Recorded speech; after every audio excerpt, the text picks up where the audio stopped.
నమస్కారం. TGN news కి స్వాగతం. కూకట్పల్లి ఇన్ఛార్జ్ మాధవరం కాంతారావు చిత్రగడ్డని పరిశీలించారు. Old Bowenpally division survey number 1 Chitragadda బాధితులకు అండగా భారతీయ జనతా పార్టీ పార్లమెంట్ సభ్యులు లీడర్ రాజేంద్ర ఆదేశాల మేరకు రాష్ట్ర నాయకులు కూకట్పల్లి ఇన్ఛార్జ్ మాధవరం కాంతారావు రావడం జరిగింది. సర్వే నెంబర్ 1 చిత్రగడ్డకు వెళ్లి సందర్శించడం జరిగింది. గత 15 సంవత్సరాలుగా ఇక్కడ పాలకులు ప్రభుత్వ స్థలాలు, చెరువులు, కుంటలు మొత్తం కబ్జా చేస్తూ ఒక అక్రమ సామ్రాజ్యాన్ని నిర్మించుకుని పేద ప్రజలను మోసం చేస్తూ వారి శ్రమను, వారి కష్టార్జితాన్ని దోచుకుని వందల కోట్లు సంపాదించుకుని నిరుపేదలకు అన్యాయం చేస్తున్నారు. గత 15 సంవత్సరాల్లో కూకట్పల్లిలో ఉన్న 9 చెరువులు, కుంటలు సర్వే నెంబర్లో 1లో ఉన్న 28 ఎకరాల 28 గుంటల ప్రభుత్వ స్థలం కబ్జా కూరైంది. స్థానిక ఎమ్మెల్యే, స్థానిక కార్పొరేటర్ ఈ స్థలాన్ని పేద ప్రజలకు అమ్మి రెక్కాడితే గాని డొక్కాడిని నిరుపేద ప్రజలను మోసం చేసి వందల కోట్లు దండుకుని వారి ఆవేదనకు, వారి ఆక్రోశానికి కారణమవుతున్నారు. గత ప్రభుత్వం 10 సంవత్సరాలు పాలించి పేద ప్రజలను వంచి ఏ విధంగా రాజ్యమేలిందో ఇప్పుడున్న ప్రభుత్వం కూడా పేద ప్రజలను వంచిస్తోంది. నిజంగా హైడ్రాకి, ప్రభుత్వానికి గాని చిత్తశుద్ధి ఉంటే ఈ భూబకాస్తులను, వారి దళారులను ప్రాసిక్యూట్ చేసి వారి ఆస్తులు జప్తు చేసి పేద ప్రజలకు న్యాయం చేయాలని, పేదలు కట్టుకుని ఇళ్లను ఇబ్బంది పెట్టకుండా ఎవరైతే ఖాళీ స్థలాలు లక్షలు పోస్తున్నారో వారికి అమ్మిన దళారులను, స్థానిక నాయకులను, స్థానిక కార్పొరేటర్ను, స్థానిక ఎమ్మెల్యేను ఇందులో ప్రమేయం చేసి స్థానిక కాంగ్రెస్ నాయకులను ప్రాసిక్యూట్ చేసి వారిని జైలుకు పంపాలి. పేదలకు వారి డబ్బును తిరిగి ఇప్పించాలని, ఇక్కడ మోసపోయిన ప్రజలకు భారతీయ జనతా పార్టీ ఎప్పుడూ అండగా ఉంటుందని, ఇక్కడ దళారులు, స్థానిక కార్పొరేటర్ అనుచరులు ప్రజలను భయభ్రాంతులకు గురి చేస్తున్నారని, మా పేర్లు చెప్తే చంపేస్తామని బెదిరిస్తున్నారని అన్నారు. నిజంగా ఈ ప్రభుత్వానికి ఈ హైడ్రాకు చిత్తశుద్ధి ఉంటే వీరిని మీ దొంగల ముఠాను తప్పక శిక్షించాలని మాధవరం కాంతారావు డిమాండ్ చేశారు.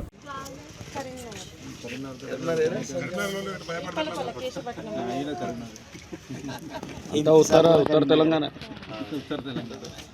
ఏం భయపడదు, గట్టిగా ఉండదు. ఎవరు వచ్చినా భయపడకంటే నేను ఒక్కదాన్ని ఉండే సార్. నాకు చిన్న పాప 12 ఏం చేస్తారమ్మా? ఏం చేస్తారు? పక్కనే ఉంటారు, అందరు పక్కనే ఉంటారు. చనిపోయింది సార్, లేట్ సార్. గట్టిగా ఉండే ఏం కాదు. నెంబర్ తీసుకో, నేనే నెంబర్ తీసుకోమంటే ఫోన్ పెట్టుకున్నాం ఆయన ఉన్నప్పుడే. అయితే ఆ ఇల్లు అమ్మేసిరు. అమ్మేస్తే మమ్మల్ని ఇమీడియట్గా కాల్ చేయమన్నాడు. కాల్ చేయమంటే మా పిల్ల చదువు వేస్ట్ చేసుకొని కూడా నేను ఇక్కడ ఎంత కావాలన్నా 41 40 రిజిస్ట్రేషన్ 42 రిజిస్ట్రేషన్ ఎవరు చేసారు? రిజిస్ట్రేషన్ వాళ్ళు చేసినారు. అది ఏదో ఒక నెంబర్ వేసి చేసినారు. నీకు ఎవరు అమ్మింది అంటే సర్వే నెంబర్ 1 పెట్టలే. ఏం పెట్టినారో తెలియదు సార్. సర్వే నెంబర్లు ఇక్కడ అనుకున్నాను. నువ్వు కూడా ఇక ఉంటుంది. ఎవరు కన్నడకి వచ్చారు తెలియదు. సరే సరే. ఇది మొత్తం దీనికి తాళం వేసుకున్నాం. రావాలా, స్టార్టింగ్ పెట్టాలా, తీసుకుని పోవాలా.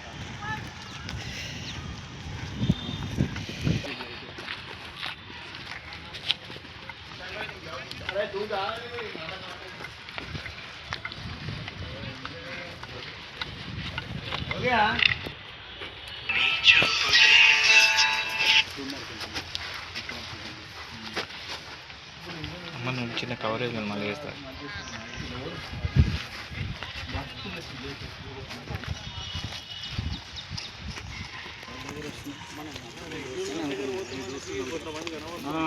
అట్లా రమ్మని చెప్తుంది.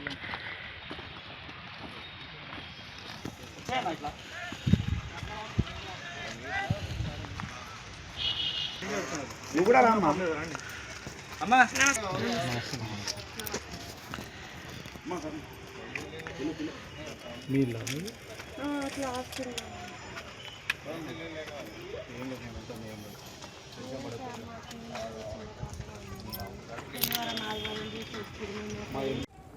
ఈరోజు ఓల్డ్ బోయినపల్లిలోని చిత్రగడ్డ స్థలంలోకి రావడం జరిగింది. చిత్రగడ్డ యొక్క విస్తీర్ణం 28 ఎకరాల 28 గుంటలు, సర్వే నెంబర్ 1. గత వారం గౌరవనీయులు మల్కాజ్గిరి పార్లమెంట్ సభ్యులు, పెద్దలు గౌరవనీయులు శ్రీ ఈటెల రాజేందర్ గారు రావడం జరిగింది. ఇక్కడ ఇండ్లు కోల్పోయిన వాళ్ళకు, జాగా కొని మోసపోయిన వాళ్ళకు, ఇండ్లు కట్టుకున్న వాళ్ళకు మరి భరోసాగా వాళ్ళకు అండగా నిలబడడానికి ఆ రోజు వచ్చి దాదాపు 4-5 గంటల్లో మరి మొత్తం కూడా తిరిగి ఇక్కడ పరిస్థితులు తెలుసుకున్న తర్వాత చెల్లించిపోయాడు. సామాన్య ప్రజలు ఎక్కడ పోయినా మోసపోతూ ఉన్నారు. ఇక్కడ లేదు. రాజకీయ నాయకులకు వాళ్ళని పావులా వాడుకుంటూ ఉన్నారు. దీన్ని ఎట్లయినా అరికట్టాలని చెప్పేసి ఆ రోజు భీష్మించుకొని కూర్చొని మరి హైడ్రా కమిషనర్ గారితో కానీ ఇతర సంబంధిత మంత్రులతో, అధికారులతో కూడా, కలెక్టర్ గారితో కూడా మాట్లాడడం జరిగింది. వాస్తవంగా ఇక్కడ బీఆర్ఎస్ ప్రభుత్వం 10 సంవత్సరాలు అధికారంలో ఉండే మరి 3 సార్లు గెలిచిన శాసనసభ్యులు ఇక్కడ ఉన్నారు. ఓట్ల కోసం మాత్రం ఇంటింటికి తిరిగి ఓట్లు అడిగేవాడు. కానీ జాగాలు అమ్మేటప్పుడు మాత్రం కొంతమంది దళారులను మధ్యలో పెట్టి మోసగించి మరి ఏ రకంగా వాళ్ళను మోసగించినో మనం చూస్తూ ఉన్నాం. ఈరోజు కూలి నాలి చేసుకొని ఏదో ఒక గూడు ఉండాలని చెప్పేసి వీళ్ళు పెద్దగా కద్దరు బట్టలు వేసుకున్నారు, పెద్ద పెద్ద కార్లలో దిగుతున్నారు కదా, వీళ్ళని నమ్మొచ్చు అని నమ్మి వాళ్ళ దగ్గర మరి మోసపోయారు. గజం 50,000 రూపాయల చొప్పున అమ్మిరంటే ఎవరి జాగిరి ఇది? ఈ సర్వే నెంబర్ 1 గత 30 సంవత్సరాలుగా దీనిపై కేసులు నడుస్తూ ఉన్నాయి. నేను ప్రత్యక్షంగా పరోక్షంగా కేసు వేసి మా పార్టీ తరఫున కొట్లాడినండి. బోయించారు, అదేవిధంగా మరి అనేక మంది సామాన్యులను మోసగించారు. నేను అడుగుతున్నా ఇక్కడ ఉన్న శాసనసభ్యుల్ని, అరే బాబు నీకు కావాలంటే. సంగారెడ్డి జిల్లాలో గంజాయి పట్టుబడింది. జిల్లాలోని ఇస్నాపూర్ మున్సిపాలిటీ రుద్రారం గ్రామంలో అబ్కారీ మెదక్ ఎన్ఫోర్స్మెంట్ అధికారులు ఆకస్మిక తనిఖీలు నిర్వహించారు. ఈ తనిఖీల్లో సుమారు 1 కిలో 855 గ్రాముల గంజాయిని అధికారులు స్వాధీనం చేసుకున్నారు. మధ్యప్రదేశ్ చెందిన విజయ్ జైస్వాల్ అనే వ్యక్తి ఈ గంజాయిని సరఫరా చేస్తున్నట్లు అధికారులు గుర్తించి అతన్ని అదుపులోకి తీసుకున్నారు. నిందితుడి వద్ద నుంచి గంజాయితో పాటు 2 మొబైల్ ఫోన్లను కూడా స్వాధీనం చేసుకున్నట్లు ఎన్ఫోర్స్మెంట్ అధికారులు వెల్లడించారు. ప్రస్తుతం నిందితుని అరెస్ట్ చేసిన అబ్కారీ సిబ్బంది తదుపరి విచారణ నిమిత్తం అతన్ని రిమాండ్కు తరలించారు.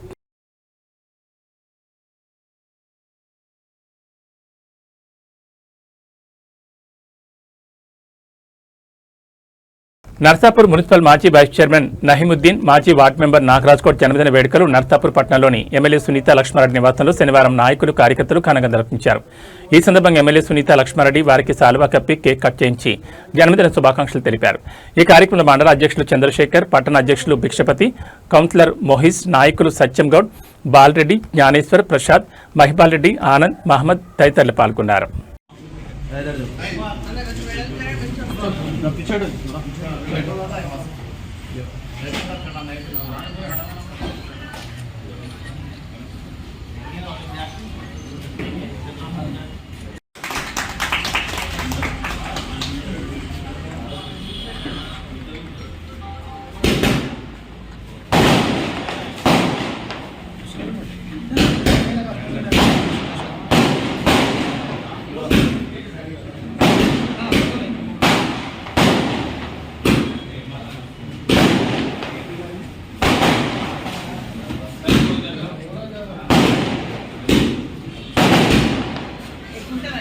ఉచిత క్యాన్సర్ స్క్రీనింగ్ టెస్టింగ్ కార్యక్రమాన్ని నర్సాపూర్ నియోజకవర్గ ప్రజలు సద్వినియోగం చేసుకోవాలని బీజేపీ పార్టీ జిల్లా అధ్యక్షులు మల్లేష్ గౌడ్ అన్నారు.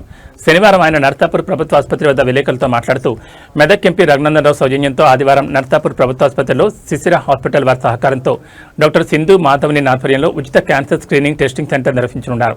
ఈ కార్యక్రమాన్ని నర్సాపూర్ నియోజకవర్గ ప్రజలు పాల్గొని విజయవంతం చేయాలని బీజేపీ మెదక్ జిల్లా అధ్యక్షులు వాల్దాస్ రాధా మల్లేష్ గౌడ్, ఓబీసీ మోర్చా రాష్ట్ర ఉపాధ్యక్షులు రమేష్ గౌడ్ కోరారు. దీనివల్ల చాలామంది కూడా మరి క్యాన్సరు మొట్టమొదటి దశలో గుర్తుపట్టినట్టయితే మరి అది ముదిరిన తర్వాత ఎవ్వరం కూడా ఏ డాక్టర్ కూడా ఏం చేయలేడనే ఒక గొప్ప సంకల్పంతో మరి వారు ఫ్రీ స్క్రీనింగ్ బస్సును తీసుకురావడం జరిగింది.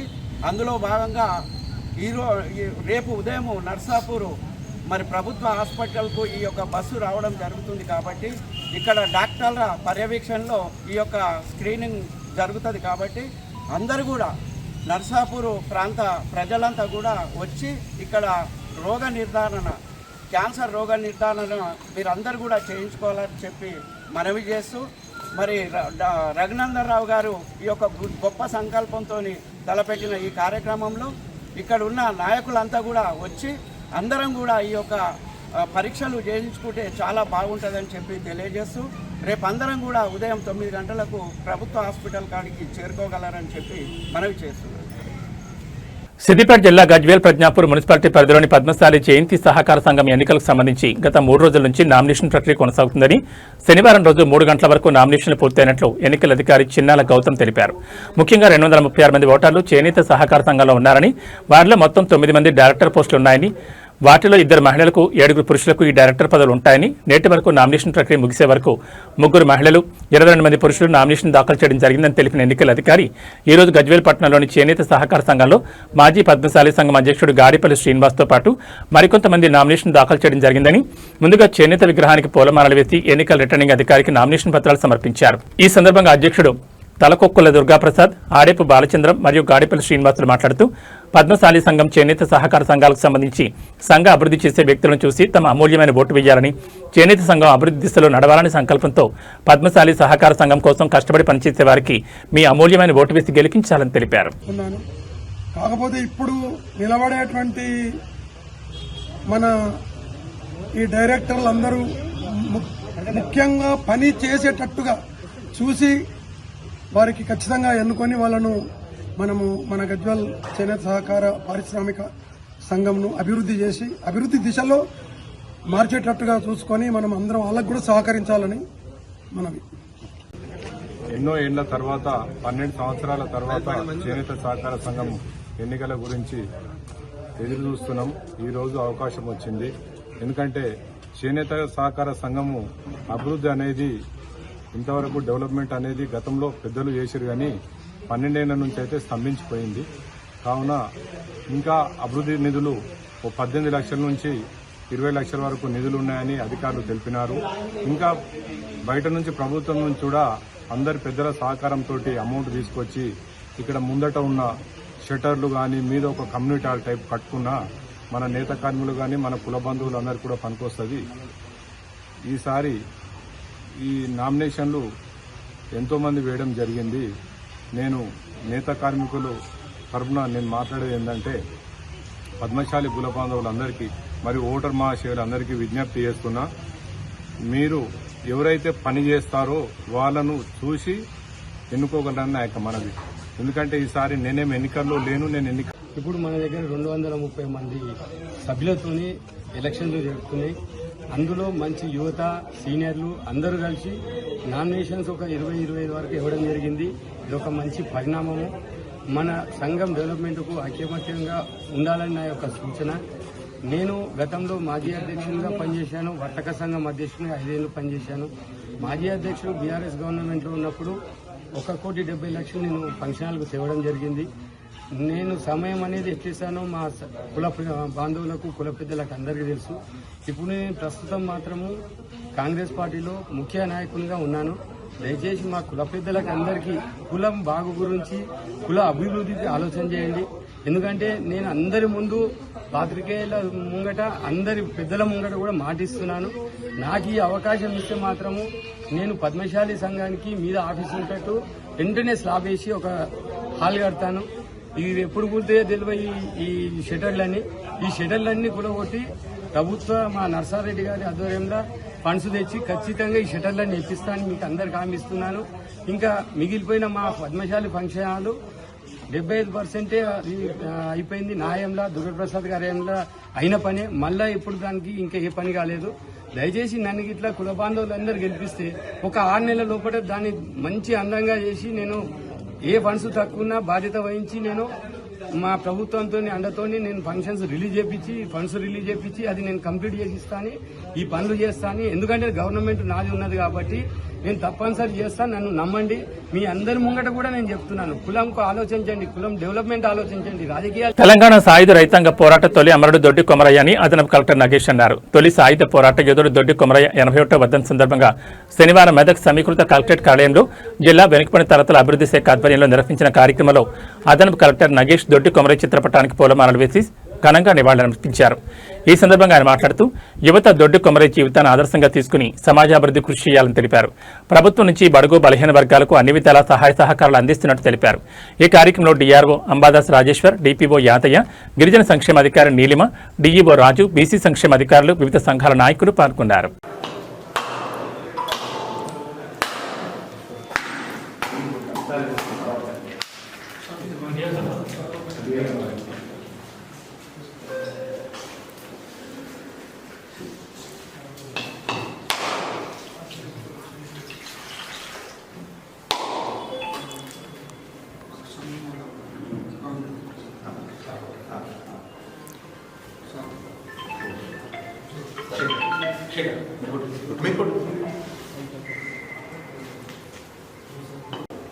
మరి ఈ కార్యక్రమానికి గౌరవ అడిషనల్ కలెక్టర్ గారు హాజరైనారు. వారి చేతుల మీదుగా పూలమాల అలంకరిస్తూ మొదటిగా ఒకటే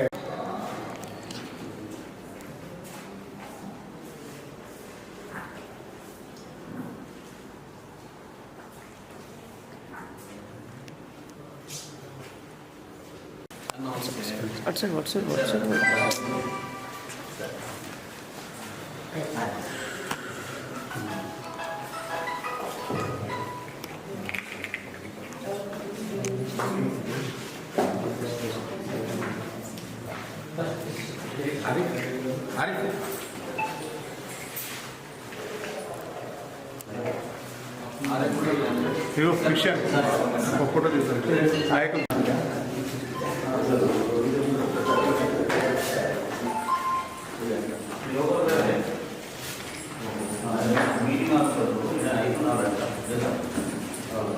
మేడ్చల్ చెక్పోస్ట్ సమీపంలోని సాయిశ్రీ నిలయం పరిధిలోని సర్వే నెంబర్ 882లో పార్కు స్థలాన్ని కబ్జా చేస్తున్నారనే ఆరోపణలపై హైడ్రా అధికారులు స్పందించారు. శనివారం ఈ ఘటన చోటు చేసుకోగా సమాచారం అందుకున్న వెంటనే అధికారులు సంఘటనా స్థలానికి చేరుకుని పరిస్థితిని పరిశీలించారు. స్థానికుల ఫిర్యాదు మేరకు పార్కు కోసం కేటాయించిన స్థలాన్ని కొందరు ప్రైవేట్ వ్యక్తులు ఆక్రమించేందుకు ప్రయత్నిస్తున్నట్లు అధికారులు గుర్తించినట్లు సమాచారం. దీంతో ఆ స్థలానికి ఇప్పటికే కంచె ఏర్పాటు చేసి ఎలాంటి ఆక్రమణలు జరగకుండా పరిరక్షణ చర్యలు చేపట్టారు. పార్కు స్థలం ప్రజల వినియోగం కోసం కేటాయించబడిందని, దానిపై ఎవరూ అక్రమంగా హక్కులు చెలాయించకుండా చర్యలు తీసుకుంటామని అధికారులు స్పష్టం చేసినట్టు తెలుస్తోంది. కంచె ఏర్పాటు చేయడంతో ఆ స్థలం భద్రంగా ఉందని స్థానికులు తెలిపారు. హైడ్రా అధికారుల తక్షణ చర్యలను స్థానికులు అభినందించారు. ప్రభుత్వ భూములు, ప్రజా అవసరాల కోసం కేటాయించిన పార్కులు, ఆట స్థలాలు వంటి స్థలాలను ఆక్రమణల నుంచి రక్షించేందుకు ఇలాంటి చర్యలు మరింత విస్తృతంగా కొనసాగించాలని వారు కోరుతున్నారు. తర్వాత రాజు మా అడ్వైజర్ గారు, తర్వాత మా మెంబర్ రాజకుమార్ అడ్వైజర్ గారు, జనరల్ సెక్రటరీ, తర్వాత జాయింట్ సెక్రటరీ, మేము అసోసియేషన్గా దీన్ని ఒక 6 సంవత్సరాలుగా మేము అసోసియేషన్గా రన్ అవుతున్నాము. అయితే దీంట్లో మాకు మెయిన్గా ప్రాబ్లం, మా ఇండ్లు 10 సంవత్సరాలే కట్టుకొని మేము కొన్నప్పుడు మాకేం చెప్పారు అంటే ఈ గేటెడ్ కమ్యూనిటీ అన్నారు.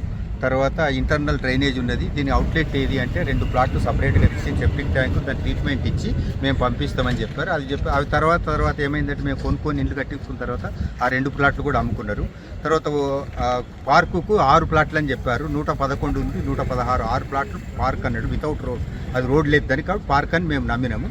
ఆ తర్వాత మధ్యలో అది 2024లో ఏంటంటే అది మంచిర్యాల అతనికి అవి 2 ప్లాట్లు అమ్మి కంచె వేసేసారు. అప్పుడు మేము దాని వివరాలంతా చూసుకుంటే అది పార్క్ అని 2010 పార్క్ అని చెప్పి 2017లోనే దాన్ని పార్టిషన్ చేసి 2 ప్లాట్లు అమ్మేశారు. అది మాకు చెప్పలేదు. అది అట్లా ఉండగానే మిగతా బౌండరీ ప్లాట్లు అన్నిటికి కూడా అది పార్క్ అనే మార్క్ చేశారు. అమ్ముకొని అది చేసుకున్నా దాని పార్క్ అనే మాకైతే పార్క్ అనే మార్క్ చేశారు. అయితే మేము కొద్దిగా అట్లా మిస్గైడ్ అయిపోయాము. దాని యాక్చువల్ వివరాలు చూసుకుంటే మేము మోసపోయినామని తెలిసింది. అయితే అయినా మేము ఇంత పెద్ద వెంచర్కి అంటే 33 ఎకరాల 30 గుంటల వెంచర్కి కనీసం కొంతన్న ల్యాండ్ పార్క్ ఉండాలి అని మేము ఆ 6 ప్లాట్ల పార్క్ అంటే 2000 గజాలు సుమారుగా అది పార్కును ప్రొటెక్ట్ చేయడానికి మేము 24 కూడా ఎజిటేషన్ చేశాం. దాని ఫలితంగా ఏమైందంటే ఆ ఎజిటేషన్కు తమరందరికీ తెలుసు. ఆ ఎజిటేషన్ ఫలితంగా ఏమైందంటే మేము వచ్చిన వివరాలను కమిషనర్ గారు హ్యాండ్ ఓవర్ చేసుకున్నారు. ఆ ల్యాండ్కి కమిషనర్ గారు సబ్ రిజిస్ట్రార్కి చేశారు. ఫర్దర్ ట్రాన్సాక్షన్ అమ్మడం కొనడం జరగకూడదని దాని ప్రొహిబిషన్ లిస్టులో పెట్టారు. దాని వివరాలు కూడా మేము ఇచ్చాం. అది మేము పోరాటం చేసినందువల్ల కమిషనర్ గారు ఆ రోజు నాగిరెడ్డి గారు కలగజేసుకొని డీటెయిన్ కమిషనర్, ఇప్పుడు మున్సిపల్ GHMC అయితే ఆ కలగజేసి ఇప్పుడు అయితే ప్రొహిబిషన్ లిస్టులో ఉండేది ఏదో అమ్మకుండా. ఈ మధ్యలో ఏమైందంటే ఈ కొత్తగా కొన్న వాళ్ళు మంచిర్యాల వాళ్ళు వచ్చి మీరు అసోసియేషన్ మాకు సహకరించండి, మేము ఇల్లు కట్టుకుంటాము, మిగతా ల్యాండ్ మీకు కన్సల్టెంట్తో మాట్లాడి మీకు రిజిస్టర్ చేపిస్తాము అని అడిగారు. అడిగితే మాకు రిజిస్టర్ చేయొద్దండి, ఇది మున్సిపల్ కమిషనర్ ప్రాపర్టీ, అది మున్సిపల్ కమిషనర్ చేస్తే వాళ్ళు డెవలప్ చేస్తారు పార్కుని అని మేము చెప్పాము. అయితే మీరు సహకరించాలి. మేము సహకరించేది ఏం లేదు దాంట్లో. కాదు మీరు ఏమనకపోతే నేను ఇల్లు కట్టుకున్నట్టు మేము గ్యారెంటీ ఇవ్వలేము. ఎందుకంటే అది పార్కు మేము కొట్లాడుతున్నది. మీరు ఇల్లు కట్టుకుంటే మిగతాది కూడా అమ్మేస్తారు. మీరు ఇల్లు కట్టుకోవడానికి మేమేం అనలేదు అనుకోండి, మిగతాది కూడా. అల్వాన్లో గత నెల జరిగిన చోరీ కేసును పోలీసులు ఛేదించి 3 నిందితులను అరెస్ట్ చేశారు. మేడిశెట్టి శ్యామరావు కుటుంబ సభ్యులతో కలిసి మెదక్ వెళ్లి వచ్చేసరికి నిందితుడు ఇల్లును గోల చేశాడు. బాధితుడు అల్వార్ పోలీసులకు ఫిర్యాదు చేయగా కేసు నమోదు చేసుకుని బాధితుడు ఇంటి సమీపంలో అనుమానాస్పదంగా ఉన్న వాచ్మెన్ అదుపులోకి తీసుకుని విచారణ చేయగా నేరం ఒప్పుకోవడంతో నేరస్తుడి వద్ద నుంచి బంగారం స్వాధీనం చేసుకున్నారు. ప్రధాన నిందితుడు కొల్లి లోవరాజు ఇంట్లో ఎవరూ లేని సమయంలో చోరీ చేసి దొంగిలించిన బంగారం, వెండి వస్తువులను మరో 2కి విక్రయించినట్లు పోలీసులు తెలిపారు. నిందితుల వద్ద నుంచి 20,20,000 విలువైన 13.4 తులాల బంగారం, 330 గ్రాముల వెండి వస్తువులను స్వాధీనం చేసుకున్నారు. కేసును ఛేదించిన పోలీసు బృందాన్ని అధికారులు అభినందించారు.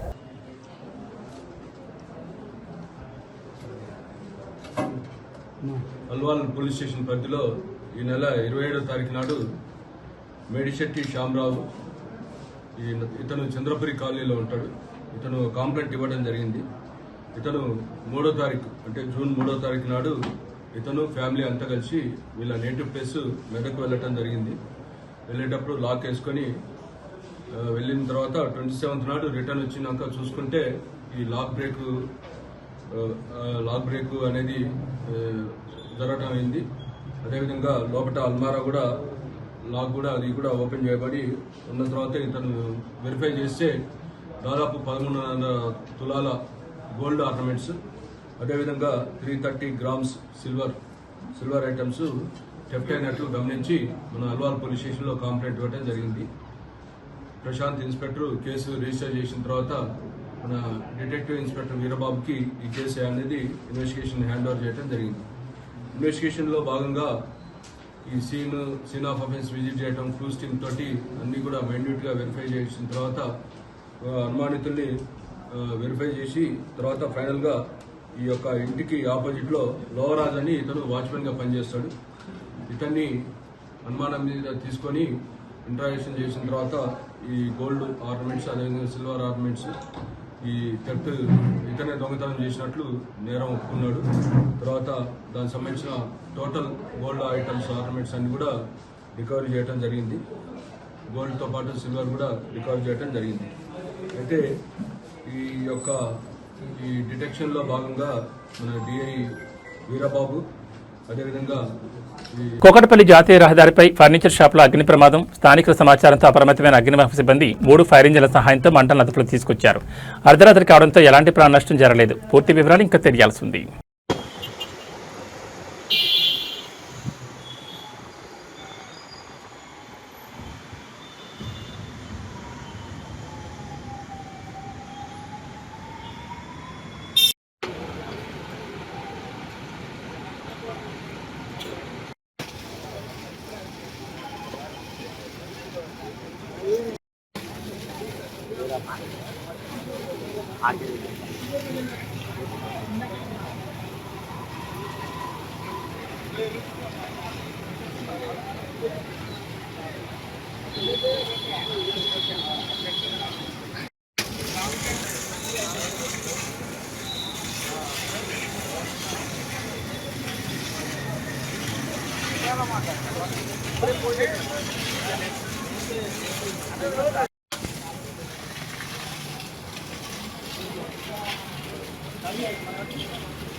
సర్పంచ్పై శంషాబాద్ తహసీల్దార్ పోలీసులకు ఫిర్యాదు చేశారు. సర్పంచ్ భిక్షపతి రెడ్డిపై కేసు నమోదు చేసి దర్యాప్తు చేస్తున్నారు పోలీసులు. ఎలాంటి అనుమతులు లేకుండా ఈసీ బాగు నుంచి అక్రమంగా ఇసుక తరలింపు డంప్ చేసిన సంఘటన మల్కారం గ్రామ సర్పంచ్ కొత్త భిక్షపతి రెడ్డిపై శంషాబాద్ పోలీస్ స్టేషన్లో కేసు నమోదైంది. శంషాబాద్ సీఐ నరేందర్ రెడ్డి తెలిపిన వివరాల ప్రకారం ఎలాంటి అనుమతులు లేకుండా రంగారెడ్డి జిల్లా శంషాబాద్ మండలం మల్కారం గ్రామ పంచాయతీ పరిధిలో ఈసీ బాగు నుంచి మల్కారం గ్రామ సర్పంచ్ కొత్త భిక్షపతి రెడ్డి అక్రమంగా ఇసుకను తరలించి మల్కారం రెవెన్ పార్టీలో సర్వే నెంబర్ 6-7లో భూమిలో పెద్ద ఎత్తున అక్రమంగా డంప్ చేశాడని శంషాబాద్ తహసీల్దార్ అమరలింగం గౌడ్ ఫిర్యాదు చేయడంతో కేసు నమోదు చేసుకుని దర్యాప్తు చేస్తున్నారు శంషాబాద్ రూరల్ పోలీసులు.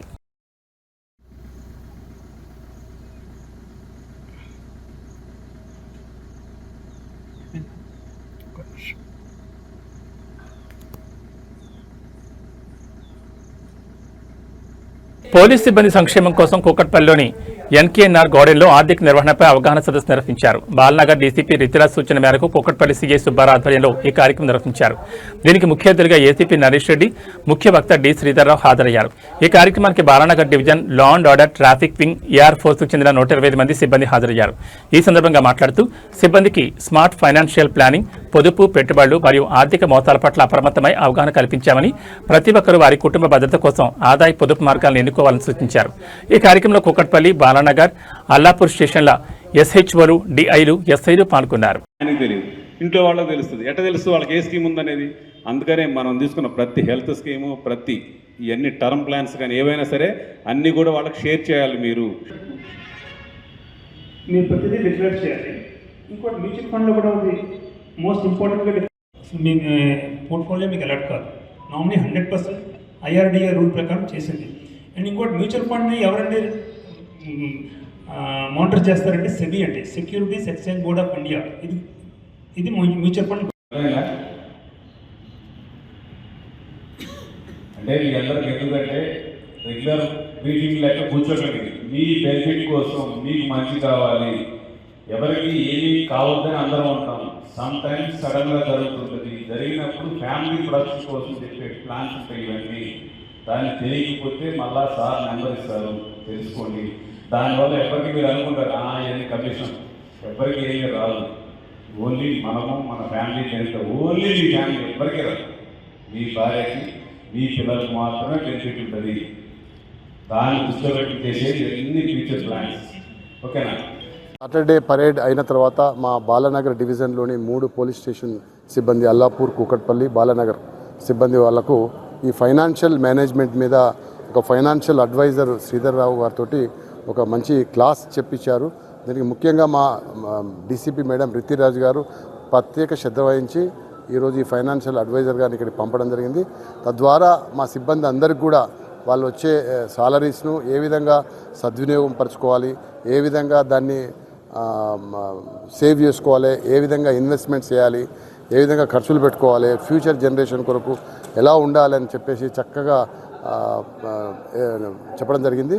దానివల్ల కూడా మా సిబ్బంది ఎంతో నేర్చుకుంటారు. ఫ్యూచర్లో కూడా అందరూ కూడా దాన్ని ఫాలో అవుతారని చెప్పి ఈ సందర్భంగా మీకు తెలియజేస్తున్నాను. కూకట్పల్లిలో ప్రముఖ సినీ తార కేథరిన్ విద్యార్థులతో కలిసి ర్యాలీ నిర్వహించారు. PGR junior college, Vagdevi academy ఆధ్వర్యంలో యాంటీ ఈవ్ టీజింగ్ పైన అవగాహన కల్పిస్తూ ప్లకార్డులతో ర్యాలీ నిర్వహించారు. ఈ సందర్భంగా మాట్లాడుతూ నిజమైన హీరోలు ఎప్పుడు కూడా మహిళలకు గౌరవాన్ని ఇస్తారని అన్నారు. ఈవ్ టీజింగ్ అనేది నేరంగా పరిగణిస్తారని, వీటికి దూరంగా ఉండాలని అన్నారు. మహిళలను, ఆడపిల్లలను ప్రతి ఒక్కరూ గౌరవించి సమాజంలో ముందుకు వెళ్లాలని, దానికి అనుగుణంగా ప్రతి ఒక్కరూ మంచి మార్గాన్ని ఎన్నుకోవాలని సూచించారు.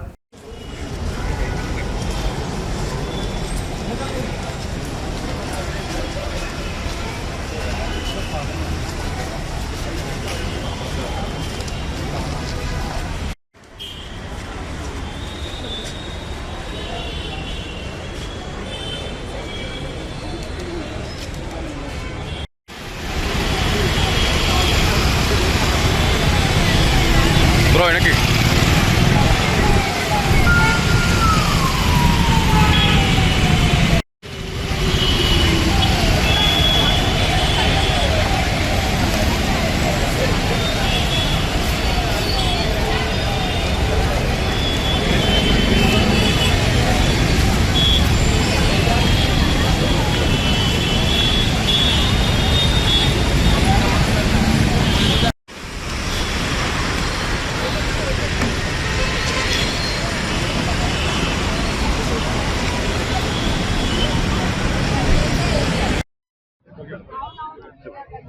హాయ్, నమస్కారం అందరికీ నమస్కారం. నేను క్యాథరిన్ పీజీఆర్ కాలేజ్కి వచ్చాను ఈ రోజు ఈ క్యాంపెయిన్ కోసం.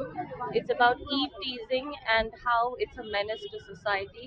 అది ఆపాలి. సో దాని అవేర్నెస్ రేజ్ చేయడానికి నేను ఇక్కడ వచ్చాను. సో ఒక 300 meters మనం నడుచుకొని హాల్కి వెళ్తున్నా, అక్కడ నేను మాట్లాడతా in detail. So please watch it and I hope that this makes a difference.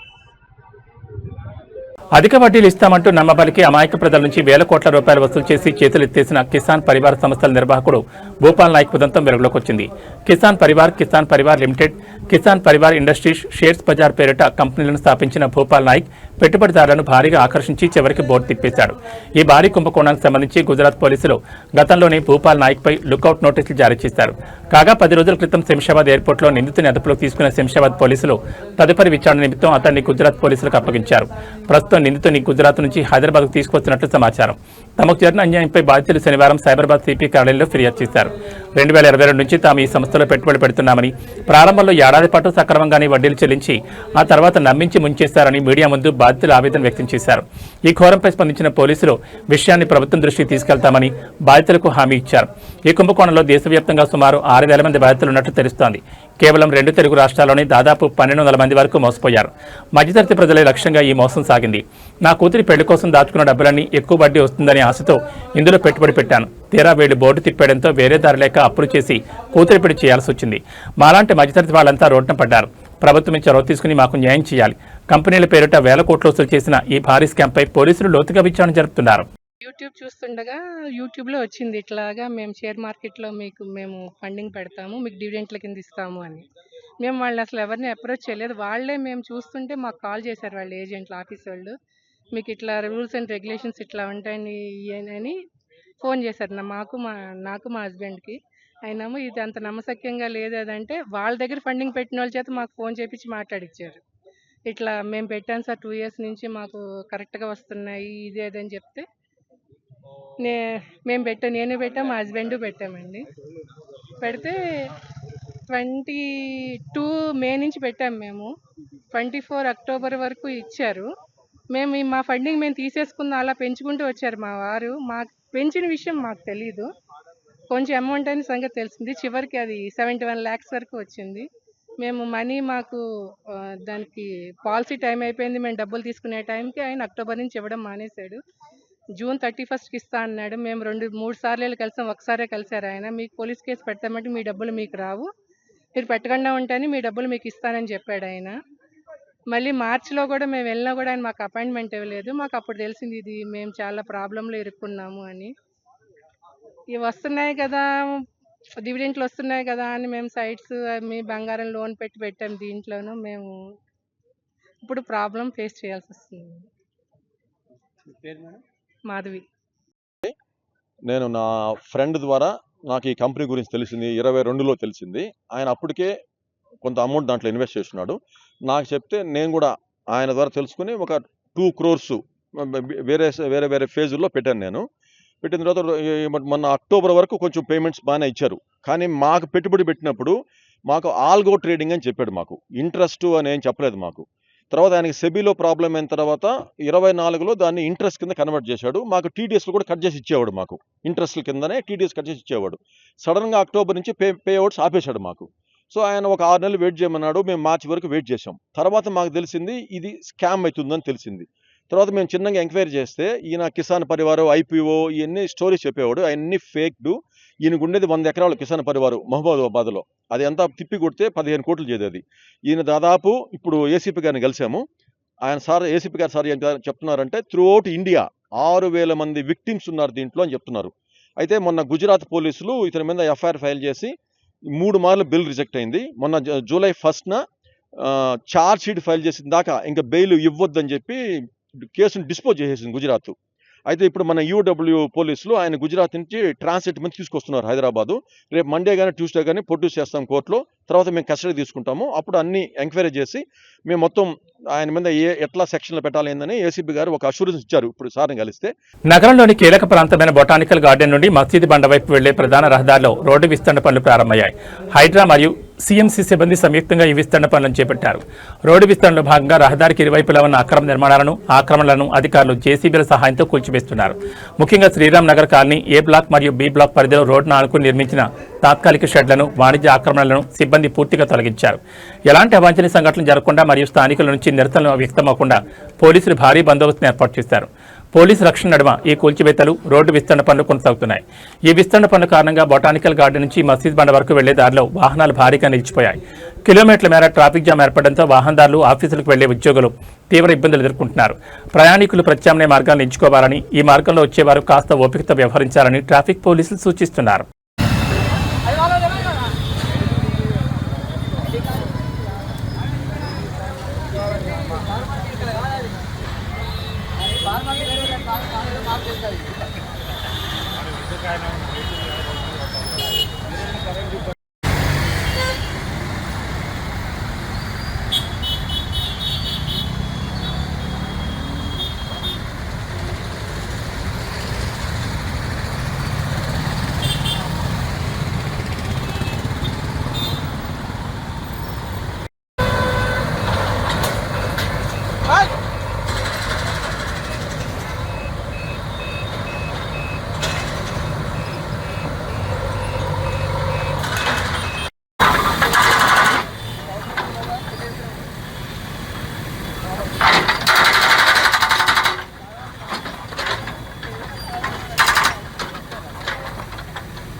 చదువుకునే విద్యార్థుల ఫీజుల బకాయిలు 8,000 కోట్ల ప్రభుత్వం వెంటనే విడుదల చేయాలని, అలాగే పాత విధానాన్ని కొనసాగించాలని ఎంపీ ఆర్ కృష్ణే ప్రభుత్వాన్ని డిమాండ్ చేశారు.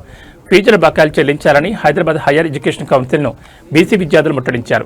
ఈ ముట్టడి కార్యక్రమాన్ని బీసీ విద్యార్థి సంఘం రాష్ట్ర కన్వీనర్ పర్లగొర్ల మోడీ రామ్దేవ్, బీసీ యువజన సంఘం రాష్ట్ర అధ్యక్షులు జిల్లపల్లి అంజయ్, బీసీ సంఘం రాష్ట్ర అధ్యక్షులు రాజేందర్, బీసీ ఐక్యవేదిక రాష్ట్ర అధ్యక్షులు అనంతయ్య ఆధ్వర్యంలో నిర్వహించారు. ఈ కార్యక్రమానికి ముఖ్య అతిథిగా ఆర్ కృష్ణే విచ్చేసి మాట్లాడుతూ ఫీజుల బకాయిలు గత 3 ఏళ్ల నుంచి చెల్లించకపోవడంతో 8,000 కోట్లకు చేరాయన్నారు.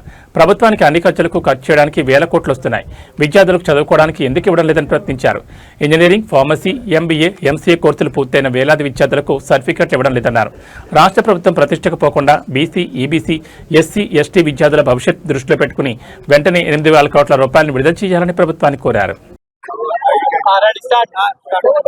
రాష్ట్రంలోని 6,000కు పైగా కాలేజీలలో చదివే 14 లక్షల మంది విద్యార్థుల యొక్క ఫీజుల రియంబర్స్మెంట్ బకాయిలు 8,000 కోట్లు చెల్లించాలని గత 1 ఇయర్ నుంచి పెద్ద ఎత్తున పోరాటం చేస్తారు. కాంగ్రెస్ పార్టీ అధికారంలోకి వచ్చి 32 నెలలు గడుస్తుంది. 3,300 రూపాయలు మొన్న రిలీజ్ చేశారు. ఇన్ని రోజులు బకాయిలు ఇవ్వకుండా జాప్యం చేసి ఈ రోజు ఉద్యమం ఉధృతం దాస్తుంటే, కోర్టు కేసులు అవుతుంటే, విద్యార్థులకు ఒకవైపు కోర్సు అయిపోయి సర్టిఫికేట్లు ఇవ్వకుండా ఆత్మహత్యలకు పాల్పడుతుంటే, ప్రభుత్వం నిమ్మకు నీరెత్తినట్టు విద్యార్థుల భవిష్యత్తును దృష్టిలో పెట్టుకోకుండా చాలా నష్టం చేస్తుంది. ముఖ్యమంత్రి గారు ప్రతిష్టకు పోకుండా దీని మీద, ఈ స్కీమ్ మీద ముఖ్యమంత్రికి ఉన్న అభ్యంతరాలు ఏంటి? రోజుకో జీవోలు ఇస్తారు, రోజుకో జీవోని కొట్టేస్తారు, రోజుకో జీవో నెంబర్ 7 జీవో నెంబర్ 8, 9 తీశారు. అన్నిటినీ గంగాల కలిపి మొత్తం పాత విధానం లేని లోపం ఉంది. పక్క రాష్ట్రమైన ఆంధ్రప్రదేశ్ లోపల మొత్తం ఫీజులు ఇక్కడ 10,000 ర్యాంక్ వరకే టోటల్ ఫీజులు ఇచ్చి మిగతా 35,000 ఇస్తున్నారు. పక్క రాష్ట్రమైన ఆంధ్రప్రదేశ్ లోపల మొత్తం ఫీజులు ఇచ్చి ప్రతి విద్యార్థికి 15,000 స్కాలర్షిప్ ఇస్తారు. మన దగ్గర ఒక్కొక్క విద్యార్థికి 10,000 ర్యాంక్ వరకు టోటల్ ఫీజు ఇచ్చి ఆ తర్వాత 35,000 ఇచ్చి కేవలం స్కాలర్షిప్ 5,000 ఇస్తుంది. అందుకే మేము కూడా డిమాండ్ చేస్తున్నాం, ఆంధ్రప్రదేశ్ ఎట్లయితే ఇస్తుర్రో పక్క రాష్ట్రంలో ఇక్కడ కూడా అదే విధంగా స్కాలర్షిప్ ఇవ్వాలి, ఫీజులు ఇవ్వాలి. లేకపోతే ఈ సంవత్సరం ఉద్యమాల విద్యా సంవత్సరం కాదు, ఉద్యమాల సంవత్సరం మళ్ళా 79, 80 రిపీట్ అవుతుంది. 79, 78, 80 లోపల అసెంబ్లీ మీద దాడి, సచివాలయం మీద దాడి, డైరెక్టరేట్ ధ్వంసం, పబ్లిక్ సర్వీస్ కమిషన్ ధ్వంసం, ఇట్లా అట్లాంటి వార్తలు విన్నారు. మళ్ళా అది రిపీట్ అవుతుంది. ముఖ్యమంత్రి గారికి నేను గౌరవంగా విజ్ఞప్తి చేస్తున్నా, మీరు ప్రతిష్టకు పోకుండా కేవలం ఈ విద్యార్థుల యొక్క ఫీజుల బకాయిలను చెల్లించి మీ గౌరవాన్ని నిలబెట్టుకోవాలని నేను విజ్ఞప్తి చేస్తున్నాను. ఫీజుల బకాయిలు కూడా మేము పెద్ద సమస్యనా? రాష్ట్రంలో 3 లక్షల కోట్ల బడ్జెట్ లోపల ఎవ్రీ ఇయర్ దీనికి 10,000 కోట్లు ఎక్కడికి బకాయిలు పేరుకపోయి 10,000 కోట్లు అయినాయి. ఎవ్రీ ఇయర్ ఎప్పటికప్పుడు ఇస్తే 2,500 కోట్లు సరిపోతాయి. అటు ఇవ్వకుండా బకాయిలు పేరుకపోయేటట్లు చేసి ఇది పిచ్చి కుక్కలు చేసినట్టు చేసి దీన్ని సతాయిస్తున్నారు. ముఖ్యమంత్రి గారు వెంటనే ఈ బకాయిలు చెల్లించి మర్యాద కాపాడుకో, లేకపోతే విద్యార్థుల యొక్క విద్యా భవిష్యత్తు దెబ్బతింటుంది. ఉద్యమాలతో ప్రజల లోపల వ్యతిరేకత వస్తుంది. ఇప్పటికే మీరు ఓట్లున్న వాళ్ళకేమో పెడతారు, జాతి భవిష్యత్తు కోసం, దేశ భవిష్యత్తు కోసం ఉపయోగపడే విద్యార్థుల మీద పెట్టుబడి పెట్టడానికి రైతు బంధు ఇస్తావు, పెన్షన్లు ఇస్తావు, అన్ని బాగానే ఉన్నాయి. మరి ఒక విద్యార్థుల స్కాలర్షిప్ ఫీజులకు ఏమొచ్చింది? దీనికి ఏమన్నా? కేసర పోలీస్ స్టేషన్ పరిధిలో గత నెల బండ్లకూడలోని పలు కాలనీలో జరిగిన 3 దొంగతనాలను పోలీసులు ఛేదించారు. నిందితులు 7 మంది పాత నేరస్తులుగా గుర్తించారు. జలసాలకు అలవాటు పడి దొంగతనాలకు పాల్పడుతున్న జగదేవ్పూర్ గ్రామానికి చెందిన 7గురిని పోలీసులు అరెస్ట్ చేశారు. నిందితుల వద్ద నుంచి దాదాపు 22 తులాల బంగారు ఆభరణాలు స్వాధీనం చేసుకున్నారు. పగలు రిక్కి నిర్వహించి రాత్రులు ఎండను టార్గెట్ చేసి దొంగతనాలకు పాల్పడుతున్నట్లు తెలిపిన పోలీసులు కేసర ఔటర్ రింగ్ రోడ్ వద్ద వాహనాలు తనిఖీ చేస్తుండగా పట్టుబడినట్టు తెలిపారు.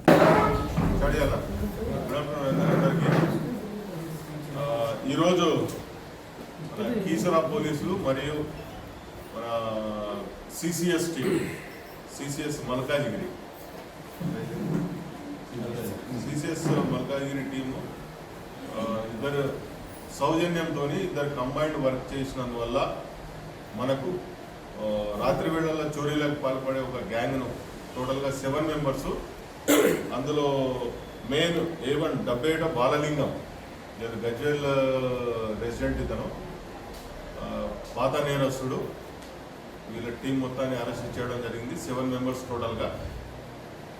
వీళ్ళంతా కీసరా PS లిమిట్స్లో రాత్రి వేళల్లో ఇళ్ల చోరీలకు పాల్పడి దొంగతనాలు చేశారు. వాటిని వివిధ ప్రాంతాల్లో ఈ చోరీ సొత్తును బంగారం వెండి వస్తువులను అమ్మడం జరిగింది. సుమారుగా 22 తులాల బంగారు ఆభరణాలను మనము కీసర పోలీస్ స్టేషన్ లిమిట్స్లో ఒక 4 కేసెస్లో రికవరీ చేయడం కూడా జరిగింది. ఇందులో ఇతను బాలలింగం ఇంతకుముందు పీడీ యాక్ట్లో కూడా ఒక 16 months జైలుకు వెళ్ళడం జరిగింది ఫ్రమ్ గజ్వేల్ పోలీస్ స్టేషన్ నుంచి. ఇతను పాత కేసులో ఒక 45 కేసుల్లో చోరీ కేసుల్లో నిందితుడు ఇతను. తర్వాత ఫిబ్రవరి 2026లో జైలు నుంచి విడుదలైన తర్వాత ఈ కీసర పోలీస్ లిమిట్స్లో ఈ కేసులు రాత్రి వేళలో హౌస్ బ్రేకింగ్స్, రాత్రి వేళలో చోరీలు చేయడం జరిగింది. ఇతనితో పాటు డబ్బేట అశోక్, తర్వాత డబ్బేట చంద్రశేఖర్, డబ్బేట నవీన్, బక్కోళ్ళ బాబు, కేతోని నరేష్, బక్కోళ్ళ రవి, మొత్తం 7 మెంబర్స్ వీళ్ళ గ్యాంగు. వీళ్ళంతా ఇందులో ఈ చోరీ సొత్తును అమ్ముకున్న తర్వాత వచ్చిన డబ్బుతో వీళ్ళంతా ఎంజాయ్ చేయడానికి గోవా వరకు వెళ్ళారనమాట. గోవాకు ఎంజాయ్ చేసి వచ్చిన తర్వాత మళ్ళీ చోరీలు చేసే ప్రయత్నంలో ఉండగా ఈరోజు మేము మల్కాజ్గిరి, అంటే మా మల్కాజ్గిరి CCS టీమ్ వీళ్ళ కోఆపరేషన్తో Keesara crime team and law and order team అందరు కలిసి వీళ్ళను అదుపులో తీసుకోవడం జరిగి ప్రాపర్ ఇన్వెస్టిగేషన్, ఇంట్రాగేషన్ చేసి ఈ కేసును ఛేదించడం జరిగింది. Thank you. ఏబీ బులెటిన్ విశేషాలు. నమస్కారం.